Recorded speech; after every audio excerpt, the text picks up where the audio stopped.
మీ అందరికీ క్రీస్తునామములో శుభాకాంక్షలు. దేవుని గ్రంథంలో మాట మనం చూసినట్లయితే లూకాసు సువార్త 15వ అధ్యాయం 8వ వచనంలో ఏ స్త్రీకైనా 10 వెండి నాణ్యాల మీద ఒకటి పోగొట్టుకుంటే అది ఆమె దీపం వెలిగించి వెళ్తుందంట, దొరికినప్పుడు సంతోషిస్తుందంట. ఇందుకే ఈ ఉపమానంలో ఒక అర్థం మనం ఏమని ఆలోచిస్తే, యూదుల్లో సంప్రదాయం ఉండేది, పెళ్లి కొడుకు తరపు వాళ్ళు పెళ్లి కూతురికి 10 వెండి నాణ్యాలు ఇచ్చేవాళ్ళు వివాహం నిశ్చయం చేసుకునేటప్పుడు.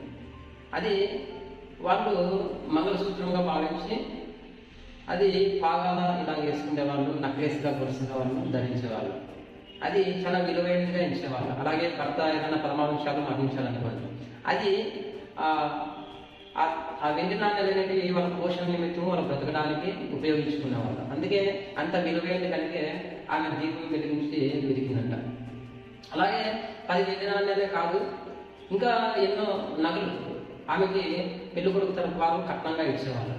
గ్రంథంలో కూడా మనం చూస్తే ఇసాకు రిబ్కాకి నగలు ఇచ్చినట్లుగా కట్నంగా ఇచ్చినట్లుగా మనం చూస్తాం. అలాగే యాకోబు కూడా 14 సంవత్సరాలు పొరుగు చేసినట్లుగా రాహేల్ కోసం లేయా కోసం 14 సంవత్సరాలు పొరుగు చేస్తారు. అంటే పురుషులే స్త్రీలకు కట్నంగా ఇచ్చారు గ్రంథంలో మనం చూస్తే. ఈ రోజు కూడా 197 దేశాలలో పురుషులు స్త్రీలకు ఇచ్చే దేశాలు ఎక్కువ, స్త్రీ పురుషునికి ఇచ్చే దేశాలు తక్కువ. ఒక 10 నుంచి ఒక 15 దేశాల వరకు స్త్రీ పురుషులు కట్నంగా ఇచ్చే దేశాలు కనిపిస్తాయి, కానీ పురుషులే స్త్రీలకు ఇచ్చే దేశాలే ఎక్కువ. ఇలాగా ఆమె పోగొట్టుకున్నప్పుడు దొరికినప్పుడు సంతోషించిందంట.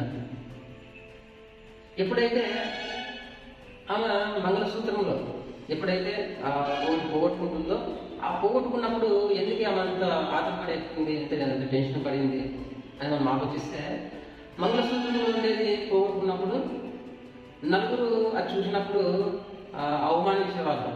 ఈమె ఇలా పోగొట్టుకుంది, ఈమె ఇలా పోగొట్టుకుంది కదా, కుటుంబాన్ని కట్టుకుంటుంది అని నలుగురు అవమానించేవాళ్ళు. అంత విలువైనది ఆమె పోగొట్టుకున్నప్పుడు మళ్ళీ చిక్కినప్పుడు సంతోషించిందంట.